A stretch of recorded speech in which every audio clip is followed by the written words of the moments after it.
Welcome to the We Are VIP podcast. Each week, your host, Casey Hasten, Director of Recruiting at VIP, will bring you valuable insights from thought leaders, introduce you to incredible companies, and bring you tips for landing your dream job from our team of executive recruiters at VIP. And now, Casey Hasten. Welcome to the We Are VIP podcast, a podcast devoted to adding value to your career or candidate search, brought to you by VIP. I'm your host, Casey Hasten. I'm an executive recruiter, director of recruiting with VIP, and your all-around hiring guru. And you know it is my goal to bring you fascinating thought leaders who are going to either help you directly with your job search or are going to help you with your mindset so that you get that great next job. So today, I have a very special guest. I'd like to welcome Rick Carson, best-selling author of Taming Your Gremlin and founder of the Gremlin Taming Institute. He is passionate about helping people overcome difficulties and is here today to share some of those strategies to reduce self-defeating behaviors and beliefs. Rick, thank you so much for joining us today. It's absolutely my pleasure. Thanks for inviting me. I couldn't help but invite you after I saw you speak at an International Coaching Federation conference. Yes. So, and I'd really like to it's really important to me that I help people understand the importance of connecting and the importance of, as my mentor always says, getting your ask in gear. Notice I said ask. And that's what I did with you. I just reached out to you on LinkedIn after hearing your talk, and you were kind enough to call me. I was like, you didn't even just answer the LinkedIn, you called. That's great. Yeah, I'm about as low tech as you can get. So, I'm old fashioned. So. Well, you did a fantastic job. In fact, I think you actually did a coaching session with one of the attendees at that one. And I mean, that was raw. I may have done a few. A lot of times when I'll do those things like keynotes or whatever, I'll only talk for a few minutes, and sometimes I'll have them interview me, and then I just open it up for questions, which leads to opportunities to work with people right there. So. Well, and I remember that you said that you were that you didn't want any notes or anything ahead of time for that particular conference because you just like it to be so organic, and I think that's beautiful because your work is just. So timely. I mean, and I was just showing you my book, and you were telling me, you're like, oh, look, you've got the 30-year imprint on it. But it's been almost 40 years since you wrote this book now. That's right. When that book was first published, HarperCollins, who's the publisher, was Harper and Row, which some of your listeners who are as old as I am will remember Harper and Row, and then they became HarperCollins. And so, I wrote it in 83. It was published in 84. So it's interesting, really, Casey, because it's never been a blockbuster, but it just continued to sell. And so they, after about 20 years, asked me to do a revised edition, then a sequel, because they don't see that very often with books, Yeah. But they just keep going. So I've been thrilled. Considering I started with a legal pad and a pencil. It's nice. I love your graphics that you use to throughout the book to depict the gremlins and the issues that we face and stuff. And so did you hire somebody to draw that, or what's the deal? I interviewed a lot of artists, and the guy that illustrated that, his name is Noble Rogers, and he also illustrated the revised edition. He illustrated another book I wrote. He illustrated a master class in gremlin taming. He's retired, but he actually came kind of out of retirement to illustrate those. The reason I went with Noble was the other artists that I talked with, they all wanted to make the gremlin kind of cute. And this is before the Gremlin movie, before any of that stuff, And I didn't want it to be so repulsive people wouldn't pick up the book. But I didn't want it to be cute. Your gremlin's not cute. Your gremlin's out to eat your lunch. It's not some joking matter. It's not merely an inner critic. Right. A lot more to it. We might get into that. We're absolutely going to get into that. So we've just said this isn't Gremlin. This isn't like Gizmo off the Gremlins, you know. So what is a Gremlin? What's your definition of a Gremlin? And what inspired you to share your perspective about overcoming them? Oh man, I mean, it's not just a perspective. There's a very distinct method called the Gremlin Taming Method. It's very precise. Your Gremlin is that part of, I call it the monster of the mind, that is out to squelch the vibrant soul that is the essence of who you really are. And so in one sense, gremlin taming, in fact, in the main sense, is not about the gremlin at all. In the same way that, you know, a beautiful statue that exists within a bunch of stone, you know, you chip away the stone, the gremlin is the stone you chip away. The method is all about revealing, I've called it different things in different books. You can't circle with a word, you know, soul, spirit, prana, ray, chi, ki, the primordial vibration, kingdom within, I don't know, people. It's the essence of who you really are. And it always feels just fine. It's peace. And so this is about tapping into that feeling of simple peace and contentment. And it works. It doesn't have to be created. That thing's already in there. It's easier to tap into under some circumstances than others, but it's always in there. Always. It doesn't leave you. You may leave it, but it doesn't leave you. And I shared with you when we had our initial conversation, you know, that I just went through coaching school and that we, right, I guess, we're using some of your techniques that you have to identify our own gremlin so that we could go forward with our coaching. And I had meant to bring my gremlin because I did a visual representation of my gremlin. I'd love to see it. I meant to bring it today. I'll send you a picture. Yeah, dude, really. I forgot to do it, but it was very healing. And at the end, we had to let go. We thanked our gremlin because they're really just trying to protect us. But when they protect us, they keep us small. And we thanked our gremlin, hugged our gremlin, and said, "We don't need you anymore. It's time for you to go." And that was, it may sound like a very simple thing to do, but it was powerful. Good. I'm really glad. Absolutely. Yeah, that's interesting. It's used at a lot of coach training programs. I know the method is where people are introduced to gremlin time. Absolutely. And I'm really glad. You know, it's become kind of common parlance among coaches and therapists now. But, you know, when I wrote the book, it wasn't that way. It was a new concept. Well, so. And that's what I tell people. I'm like, this is the guy that kind of introduced the terminology and the methodology for identifying. And I mean, he's why we call them gremlins today, you know? That's so right. That is so cool.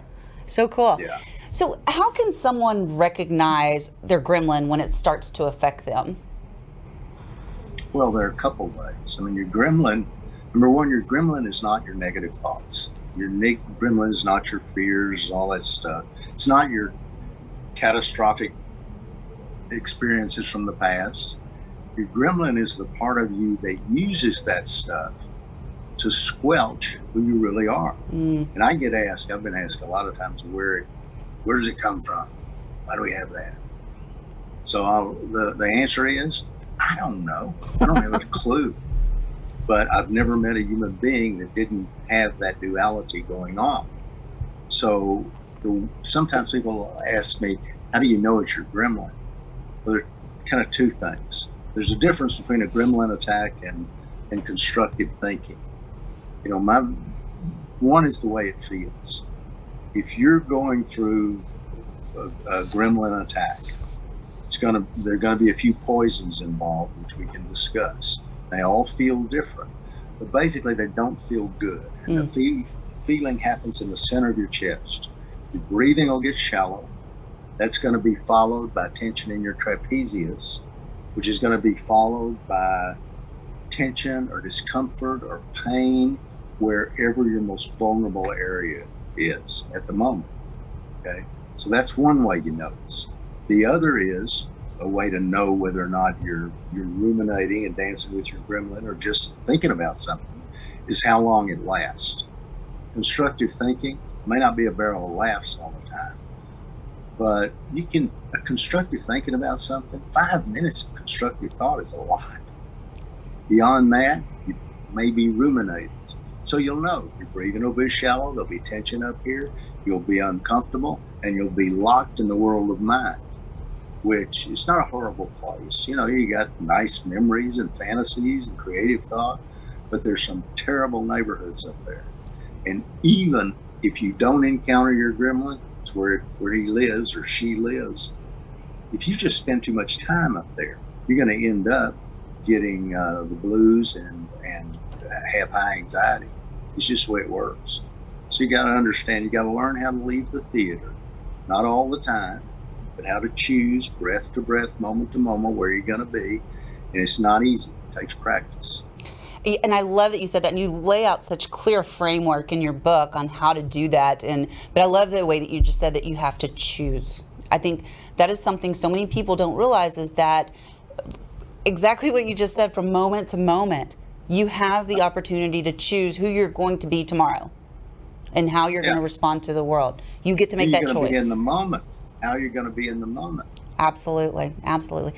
So the full title of your book reads, Taming Your Gremlin, a surprisingly simple method for getting out of your own way. That's right. How do people tend to get in their own way when it comes to their career growth? Oh, man. Well, your gremlin has several methods, but let's do maybe 4 or 5. Okay. Wow. Okay. One is just worry, scaring the hell out of yourself. Worry is predicated on fear. Mm-hmm. And I just told you the way to tell the difference between worry or ruminating and constructive thought. It's the way it feels and how long it lasts. But worry is predicated on fear, always. So fear has a very specific physical sensation. You really start noticing it. And with all of these, it starts with shallow breathing. You know, there's a lot of talk right now, Casey, about the importance of belly breathing and all that. And your breathing is a regulator of your internal experience, but it's also an indicator. When it gets shallow, it's telling you you're at the front end of getting into the world of mind and possibly getting lost up there. Oh. So you want to attend to it all the time. So one thing is worry. Okay, is your gremlin will shoot you a horror movie, put it in front of you, invite you to watch it, and get you lost in it.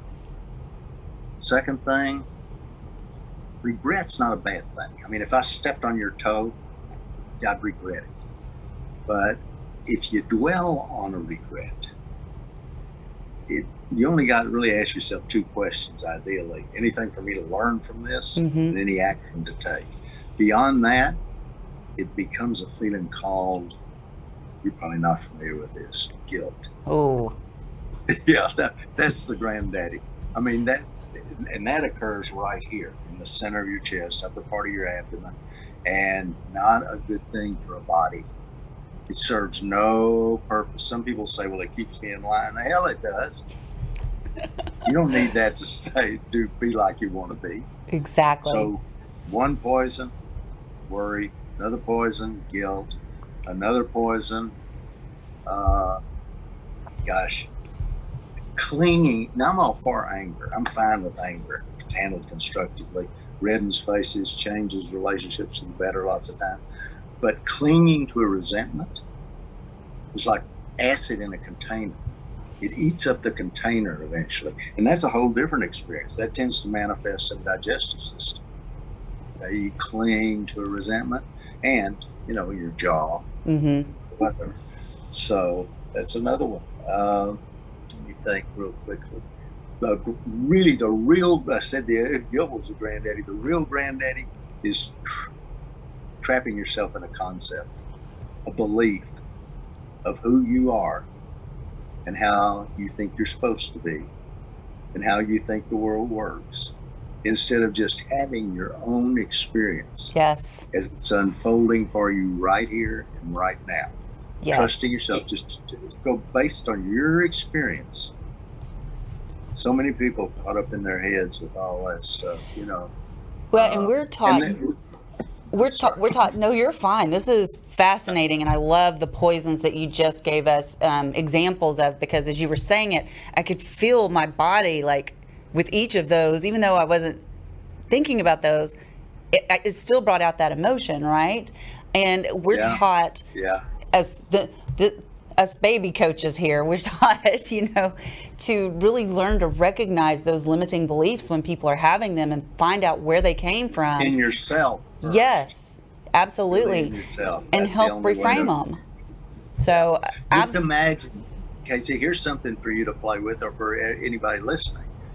The next time you find yourself enduring one of those voices, worry or guilt, or putting yourself down, or trapping yourself in a concept, or clinging to resentment, really notice what it feels like in your body and accentuate it.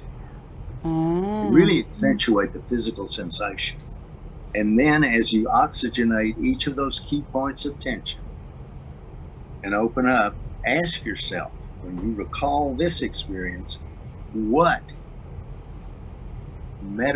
physical malady you will develop or exacerbate over the next 5 years, and what you're going to look like. Okay? I mean, imagine, you see people who are all gnarled up. Yeah. It's not a virus. I mean, sometimes we have illnesses, No, but I know exactly what you're saying. It makes so much sense. I mean, with everything that I've been reading and learning lately, it kind of just solidifies that, just like we were talking about before we came on, about the mind being such a powerful tool. And like whatever you think, that's what you see, and that's what comes to fruition. So if you think you're a horrible person, you're going to become a horrible person, right? Yeah. So all those things, I think that's so fascinating. So, and that kind of brings me to the next question, unless you wanted to add to that. I just wanted to say, it is actually a response to what you were just saying. That, you get a gift when you pop out onto the planet. And you get the gift of life, for one, that's the main event. But you also get the power to think. That's a gift. But what you think, that part's up to you. Yep. That's so true. So you've said that the book is not intended to guide you to enlightenment, but rather to help you enjoy yourself more and more each day. I mean, and that's exactly the journey that I'm on right now. So I love that. Why do you think so many people are so hard on themselves all the time?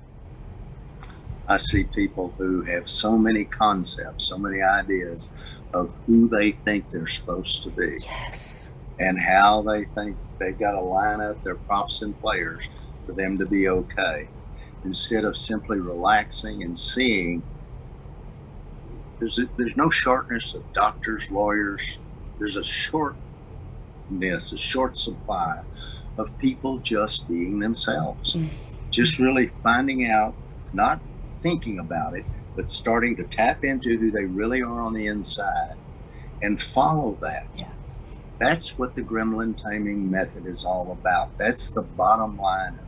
As I said earlier, it's not about the gremlin. It's about getting that thing out of the way. At the point you start to simply notice your gremlin, really notice, you're in touch with the observer. You're in touch with the natural you. And before long, with practice, I don't want to imply any of this is easy, because it's simple, but it's not easy. You learn to direct your awareness to that.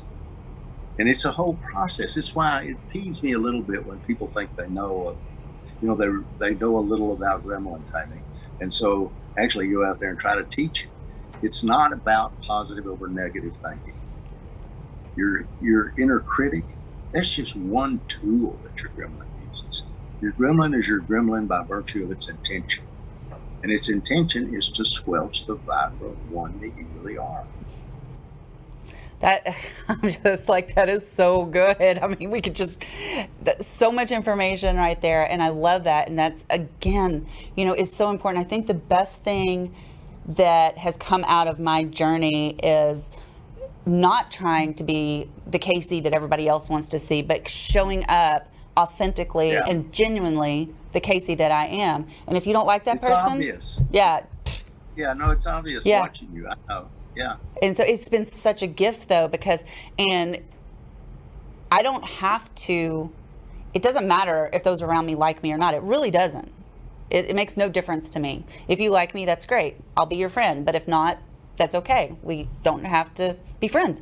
But it's so just cathartic to reach that point. And I struggle with it sometimes still. It's always a process. But Oh, yeah. deciding to be me and who I am, and not worrying if it hurts somebody else's feelings. Not that I'm intentionally hurting people's feelings, but not worrying that I'm not doing what somebody else wants me to do, right? Has been just freeing, absolutely freeing. One thing that comes up, this is related to exactly what you're saying, is if you do get negative feedback from somebody, even if it's from your gremlin, it's fine to ask yourself, is there anything in there for me to use? But you don't want to take it to the point where you start doing an assault on your own character. It's just like, well, what can I learn from this? I figure anything anybody says about me that's critical probably has an element of truth in it, even if it's my gremlin. So I'm gonna give it 30 seconds, a minute's worth of thought, but I'm gonna take it very seriously and say, well, what in that can I use? I'm no master of this process, by the way. I'm just a real devotee of it and have been for decades. So. Exactly. No, and that's awesome. So what are some simple daily practices that people could do to reduce this pattern of, self-defeat? First thing, the essence of the gremlin timing method is to simply notice, not just what's going on around you. That's fairly easy. And not just what's going on in your body all the time. Your breathing is the focal point of that, and that takes a little more practice. But to begin to simply notice what's going on in your own head, your own concepts, your own beliefs. A belief is just an opinion that you develop loyalty to. And with practice, you start to notice those things. Doesn't mean they're wrong. Doesn't mean you have to change them. But you want to get a sliver of light between who you are and all that stuff, because you're not that stuff. You can use it, you can take it on, but simply notice. And when I wrote Taming Your Gremlin, the whole beautiful Buddhist thing had not really come to the West, and a lot of people didn't know about it. So there was no term like mindfulness, and I had to come up with a term to describe the experience I was having. And I thought, well, hell, it's just noticing. So I just called it simply noticing. So that's the main step in the process. It's not the whole thing, but it's an important part of the process. There's a lot more to it than that, as you know, Casey. But again, anybody can do it, but it takes practice. It's simple, but you're going to get good at whatever you practice. You practice scaring the hell out of yourself or driving yourself nuts, you're going to get great at it. That's the way it goes.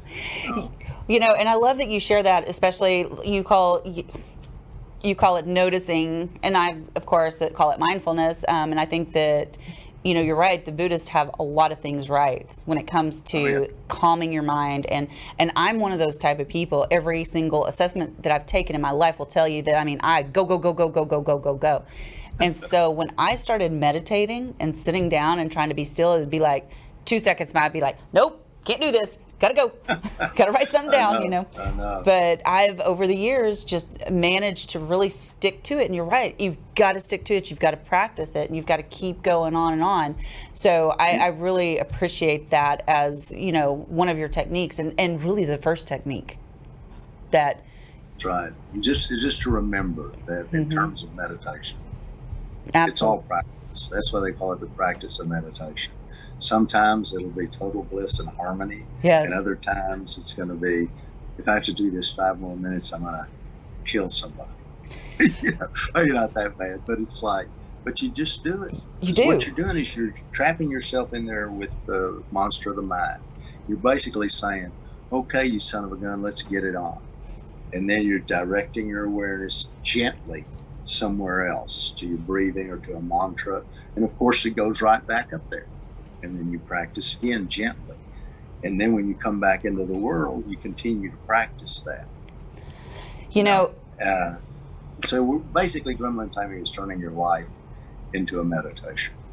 That is, wow, what a simple way to kind of wrap it all up in a pretty little bow. But it's true now that you say that, and having read the book, that's exactly what it is. So let's talk a little bit, because I think this method's going to help our audience with stress as well, because I think a lot of us get stressed, because we're listening to that inner critic so much, and we're playing out these scripts of things that probably are never going to happen, right? The worry piece. I'm real big on teaching people not to write scripts in your head, and especially don't believe them. But we know stress in the workplace is one of the top causes of burnout and turnover. So, and it's not always easy just to let that go, you know? So what are some strategies for reducing stress that you might share? I'll give you, in the interest of time, I'll give you 4 tips. Okay. That really, I challenge our listeners to practice for a week. Number 1 is, as soon as there's an upset, a glitch, just think of it as a blaring horn. You know, somebody sneers at you, or I don't know, the death of a loved one. I mean, it can be a heavy duty thing. As soon as you notice that glitch inside you, remember your breathing's going to get shallow. Mm-hmm. You're going to remember one thing. And this one's a cognitive one. Is I want to feel at peace. That has to become other than survival, your number 1 priority. Nice. And it's really why you do everything, a simple peace and contentment. Mm-hmm. That's what you really want. So you remember that. That's cognitive. The next thing to remember is doing that, finding that simple peace, which already exists within you, as I said earlier, is an inside job. It's an inner game. That's Tim Galway's term, and I really like it. It's an inner game. I like that too. Yeah. It doesn't, I mean, sure, you and I and all of your listeners, I'm imagining, are pretty good at changing circumstance. You know, we're successful people, we've worked at it.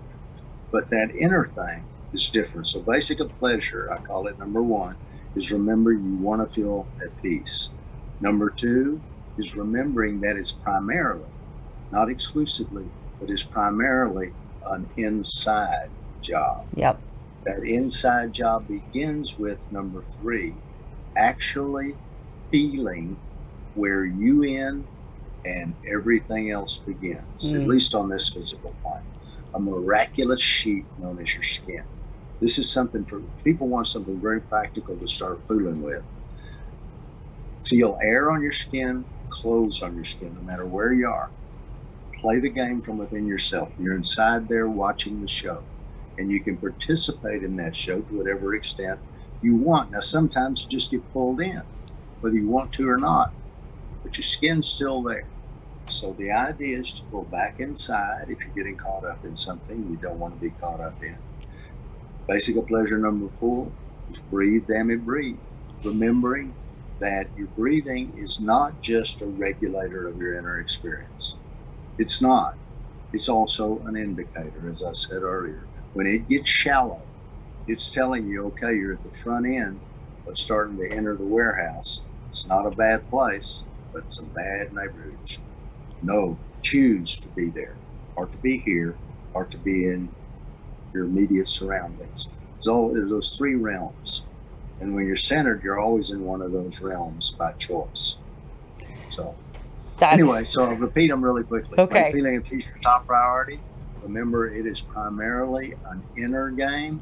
That inner game begins with staying aware of the surface of your skin, air on your skin, clothes on your skin, and 4, breathe, damn it, breathe. There's a 5th one, which I'll mention quickly and then I'll hush. Relax your pact to keep your act intact. In other words, it's fine to have a good image, you know, manage your image, whatever that is. You can get clothes to go with it, whatever. We all got the numbers we run, but don't be too attached to it because it's gonna get the dickens kicked out of it at some point. That's It good. just happens, you know. And it's not your life. It's just, you know, it's just what you're wearing. Exactly. You're inside there. You're inside there. I love it. You've been in there. I've been in here for almost 77 years now. You know, I haven't changed much. My body has. God knows it has. You need to go listen to that podcast I listened to this morning on Mind Valley. So, because anyway, I'm not going to go down that rabbit hole. I really want to talk to you just a little bit before we get to our VIP question, because you're right, we are running out of time. But I want to talk a little bit about imposter syndrome, because this is something that I think every single human on the planet has to deal with, right? And so what is the imposter syndrome, and what can you take, or what can you take if you're facing it? What's something you can do if you're facing that imposter syndrome? I know I've had it. Yeah, when people develop a really good, what the rest of us know is your persona. Mm-hmm. I mean, sometimes I'll call it your act, your advertising. You know, I've got mine, you've got yours. They change from time to time. There's nothing wrong with that. But two things. That you're best served if that advertising matches up with who you are on the inside. Okay? And you're best served if you don't get too attached to it. Because if you get too attached to it, then when you win strokes for that, just for that, you're going to feel unattended to, like I fooled them somehow. You know, I fooled them. I'm living a lie. Yep. But if you let that thing come out and be right out here, and you get strokes for whatever, it feels like, hey, tell me more. Yeah. Tell me more about what you like. You know, it's fine. It's good. But the imposter syndrome is being too attached to your act, to your persona, to your advertising, basically. You That's know, how it starts. And I love that, because I will tell you, just today, so I was on a virtual stage with some pretty big names, and for me, and I'm just sitting there going, why am I here? I have no right to be here. I have no right. I do not have the level of expertise that these other people have. And that's wrong, because I wouldn't have been invited on that stage had I not had the expertise that was relevant. I bet when those other guests, when you were invited, they were probably saying, oh no, it's Casey. I doubt it. But thanks for saying that. This has been absolutely amazing. I don't think 30 minutes is near enough time to go over this with you. I wish we had more time, but we are going to have to wrap it up. So we're going to wrap it up with our VIP questions. So are you ready? Sure. So these are the questions we ask every single one of our guests, and I love hearing the interpretations, the answers, and all that kind of stuff. So my first question is, if you were chosen to be one of the first colonists on Mars, what 3 things or people would you take with you? I'm one of the first colonists? Yes. Okay, so so all of the survival stuff is already there. I'm gonna make that important. Well, for sure, I would take, this is a no-brainer, this part, I would take Letty, my wife. We've been married 44 years. Wow, congratulations. That's awesome. Yeah, thank you. She's older than your Gremlin book. Your marriage is older than your Gremlin book. Yeah, I would take Letty, and I tell you, my first thought is our son and, the daughter-in-law are about to have their first child. It's really our next grandchild. And even though that's supposed to be arriving in early May, and I was going to say I would take him or her, but that would probably start a fight. Parents would probably think that's rude. Right. So, but I have a lot of friends, even from elementary school, that I'm so close with, and a lot of them play acoustic guitar. I would take one of them because we know each other really well. They laugh at my jokes and foibles, and I laugh at theirs, and the same with Letty. I'd take one of them, and I guess their guitar would count as the third item. I love the sound of an acoustic guitar. And they all play, and sometimes I'll get it and play with it. I don't really play the guitar well at all. So that's, I think, what I would do. Okay. Just off the cuff. That's pretty good. So I'm very interested to hear your answer to this. Well, I'm interested in all your answers, but this one in particular, because this is like my cornerstone. So what's one thing you do each morning to set your day up for success? Well, keep in mind, success for me is really feeling simple peace and contentment. So the way I do that is I wake up in the morning and I always meditate. And for me, I'm tapping into that thing that's true on the inside. Mm-hmm. The one thing that's real. I mean, every cell in your body changes, all of that stuff, but that's real. And then during the day, I get knocked off center several times. So my practice is to return home to that experience several times an hour, if just for a few breaths. And I place reminders around, and I have certain rituals, like when I change settings, not room to room, but if I go from here to the car, I go back inside. So really, it's that simple meditation. Yeah. I hear that a lot from great thought leaders like yourself. So I think if one thing that I think that I hope people get out of this podcast, because yes, we give great tips on job seeking and stuff like that, but really it all starts with your mindset, and you need to find that clarity. You need to find that mindfulness. So I love that you said that.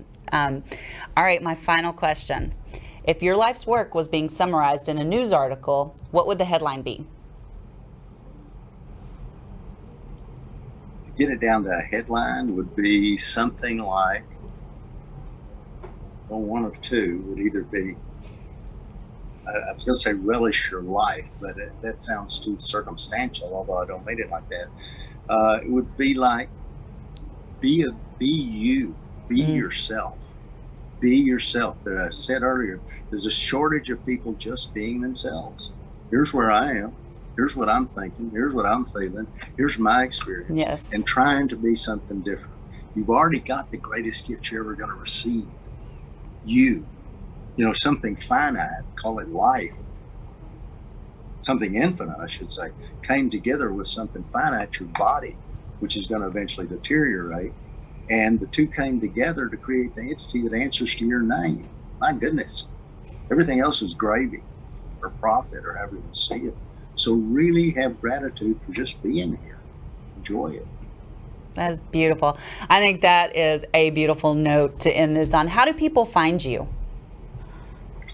Well, there is a webpage, tamingyourgremlin.com, and they can actually contact me through that periodically if they're, I don't do any formal classes currently, but you know, if there are people who really have a sincere interest in, you know, coaches and people who want to know more about gremlin taming and learn, I occasionally will take on one or two people and do that thing with them. That's through the webpage. There are several YouTube videos on Taming Your Gremlin. There's a Taming Your Gremlin Facebook page. If you go to the YouTubes, there'll be other people that have put Taming Your Gremlin stuff in there, which they're really not supposed to do because it's been my international trademark for decades. Right. But so I don't care if you watch them, but I want you to watch mine. Absolutely. And watch this one when it airs too, because there was some really great. good information in here today. And I so appreciate your time. So I just have one last thing to say to you, Rick. You are a VIP. Hey, good for me. And that's a wrap for today. Join us next week here on the We Are VIP podcast. We'd love to know how we can help you be a VIP. To find out more, log on to wearevip.com.